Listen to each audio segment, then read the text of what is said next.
Hey everybody, welcome back to Promised Land Living Farms. How you doing? It's so good to see you again. So glad to have you. If you like these videos you've been seeing, and I know we're just getting started and we got kinks to work out, and often Luis has got life running around, he's busy, and often I forget to bring the cameras. But you know what? We're going to get it together and it's all going to come out good. We're so glad to have you with us today, and it's such an honor and a privilege. But you know, this world has went crazy now and things are just spooked out there. But nobody needs to be scared to death and not worried about things. But I want to come to you today and talk to you about the three cornerstone animals.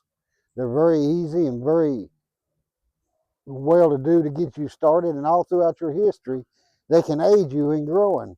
If you were ever worried about food shortage or anything, they'll take away and limit to that. And these animals are very, very special. We're going to talk about each one of them. There's going to be three different ones I talk about today.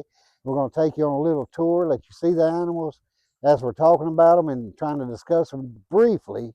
And of course, if you need more information, you'll have to go to the website and look it up, as we'll go into depth at some point on there. But today we're going to be talking about the three keystone animals that is going to be so important in your life, whether you're homesteading or just trying to raise a little extra food or just raise a little extra money. Whatever you want to do, the future is yours and it is bright. Now, you know, when we started back to the farm just a few videos ago, we started back with bare nothing and just coming up. And these three animals were chosen to start with because they are keystone animals, and they will feed us and pave the way to do the other stuff. Little is much in the hands of someone that knows what they're doing. So come on, let's take a little walk and we'll talk about these three animals. Oh, welcome to the Cozy Corner. You may not have been on here since we started working on it. You gotta come on, Luis.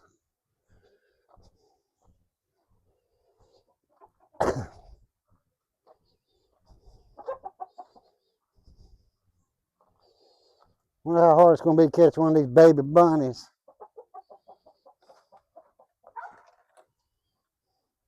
Hello, you.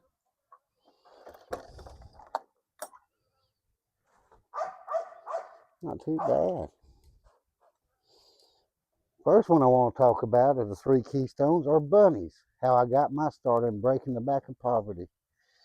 Now these cute little fuzzy things are a great source of meat or a great pet source financially. But like everything else, it's up and downs. There's certain times of year bunnies sell real big and sometimes they don't. But they multiply really, really fast. In 3 months, they're ready to process if you're growing them out. And one mama doe can have like up anywhere from 1 to 14 babies at a time. And if you have one buck and three does, you can produce 1,200 pounds of processed meat for your family every year. That's more than a cow or anything for good protein. If you get over the cute factor, or did you see the little bunny? This is one of the first offspring off of our pair that we were trying to breed, the older pair that we had gotten. Now this little girl will go on to stay in the rabbit hutch, and she'll give us many, many babies for a very long time.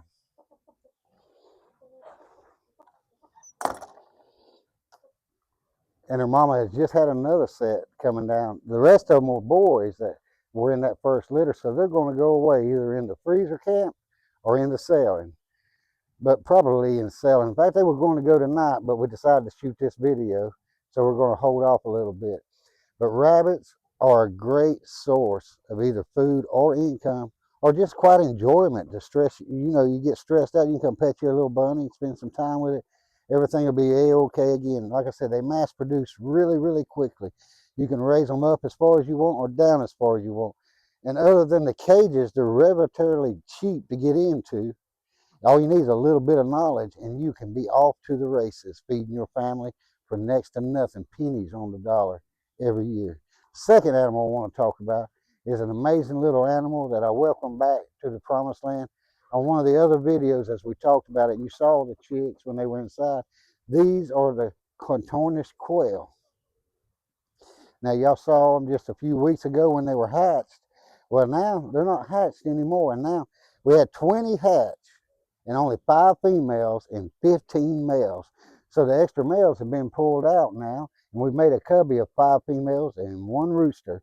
I like a cubby of 6 and 1, but if you ain't got it, you ain't got it. Something's better than nothing. In no time, they will be produced. Now, these quail are a great food source. They're one of the animals God chose to feed the children of Israel while they were in the desert and another place in the wilderness. But they are very delicious. But they are small, but they give great eggs, and they're actually more healthier than any egg you can eat. They got like 20 different things the body needs to keep you healthy. But these birds grow out from hatching. They hatch. By the time the egg is laid and you set it in the incubator, 18 days, you got a chick. 18 days. 9 weeks later, you have an adult ready to breed and produce you eggs and meat, whatever you want. You can harvest them or you can keep them for egg production, and they're really delicious, and the eggs are super good too. But come on over and we'll show you what we got with the quail.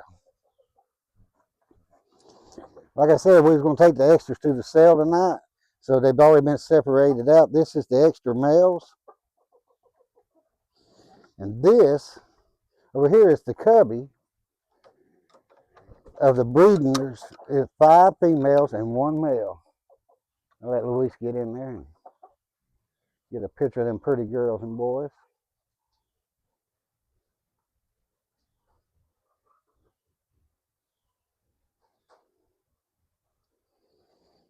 And let me see if I can catch one. I'll show you the difference between a male and a female. So if you decide to get them, you can be able, because most Cornish quails are feather sexable, okay?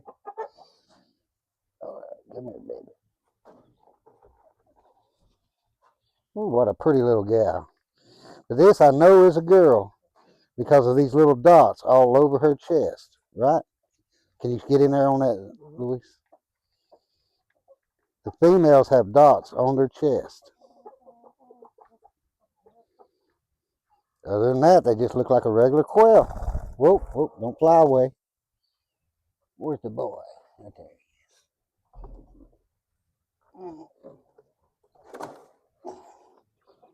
All right, you see the bodies look pretty much the same, right? But when you come to the chest, you see how plain that is in the solid color with no dots? They're feather sexable, real easy. And you can tell by the time they're 3 weeks old what they are, boys or girls, so you can start picking out what you want and what you don't want. What you're going to harvest and what, if you look at all of them, they all have plain chests because they're all boys, every one of them. Feather sexable by 3 weeks old. 9 weeks, they're ready to eat, sell, or start your own cubby of breeders.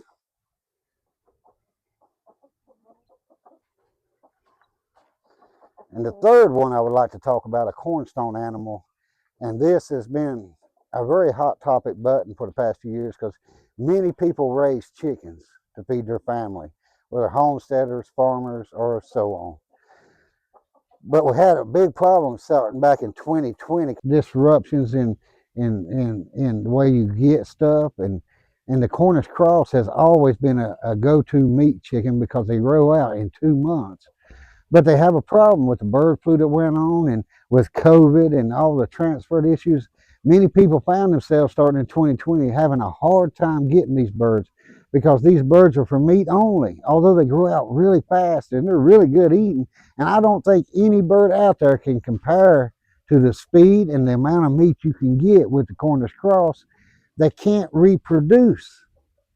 So if you can't order them from the hatchery and they can't ship them, you don't get your food. So the second best one, after lots of research and searching, is one that's now starting to become very popular with homesteaders and other places, and myself, is of course the American breast, which is the French breast, but it's copyrighted, so we can't call it that. So it's the American breast chicken or the American Bariche chicken. Now they grow out faster than others because most chickens take 6 to 9 months to mature and to start their egg laying process and all that stuff. But by that time, the meat's a little tough, but still doable. You either have egg chicken or you have a meat chicken. The Cornish cross is simply meat. Other birds are simply eggs, like the leghorns and the white leghorns and different things. They're great egg producers. You're going to have no meat there. But what we were looking for was a bird that was both dual purpose. It's a heritage breed. It can lay eggs, reproduce it itself, does very good free ranging or however you want to keep them, and they grow out rapidly, and they are so delicious. Now, I don't know if they advertise them as the world's greatest chicken. I don't know if there's a better one out there. I haven't seen it yet. After eating one of these, they are super good chicken. But I tell you, I just fell in love with them. They're natured so good. There are some side effects to them, so you're going to need to learn a little bit about them before you get them. They do grow out rapidly. In 16 weeks, they're ready to process. Twice as long as the Cornish cross, but several months shorter than all the rest of them. And they are just beautiful birds. They're red, white, and blue. I like to be an American and be patriot. They're white, the red combs, the white bodies with blue legs. Now, when you process them, their body's going to look more like a turkey than a chicken, and their meat is textured more like a turkey than a chicken. It's a little firmer. It's not as soft and mushy as the Cornish cross or the chicken you're used to. So that might be a shocker for you, but as soon as you taste it, you'll forget all about it because that stuff is delicious. And I'm going to let Luis get a little shot of our American breast. Y'all may have seen him on another video as a chick that we got at the first of the year. Now we're already, it's just June, 6 months. And we got these at the first of the year. 6 months now. We have already processed our first bunch of extra roosters, which are delicious. We already have our egg laying hens and have already hatched off more. This is our second hatching, and I couldn't be more pleased with what is going on. This is one of our first grow outs. Right here is just a little rooster that we flipped off to the side to see what he's going to become later. We got our eye on him. He might go into a breeding flock. I don't know. We'll have to see how he turns out. But their legs, when they're first born, are yellow. In about 3 weeks, they start turning blue. Some take a little while to turn blue. Some turn blue rapidly.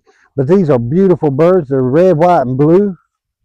Of course, our grow out pen is empty right now, so let's go on over here a little bit. Now, it's been raining a lot. There's a little bit of mud. I got to get some new shaving stuff put in here. But check these birds out.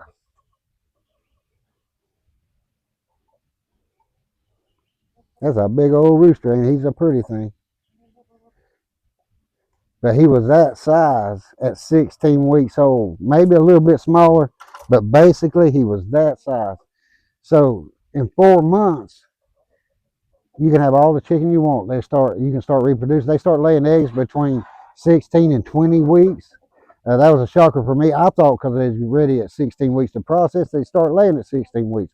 Mine didn't. They took more towards the 20. And when they start laying little eggs that get bigger. And after about 2 months of them laying, them eggs get gigantic eggs, and they make big eggs. So I tell you what, choose one of these three and start. But I'd start with rabbits or quail, something easy, something not hard to learn. Watch YouTube videos, talk to people about it, see where you can start and change your whole world. Start taking control of your life and not having to worry about where your food or anything else is coming from. Know where it's coming from and eat healthy and get more healthier than you ever dreamed. I love you. God bless you. And bye-bye.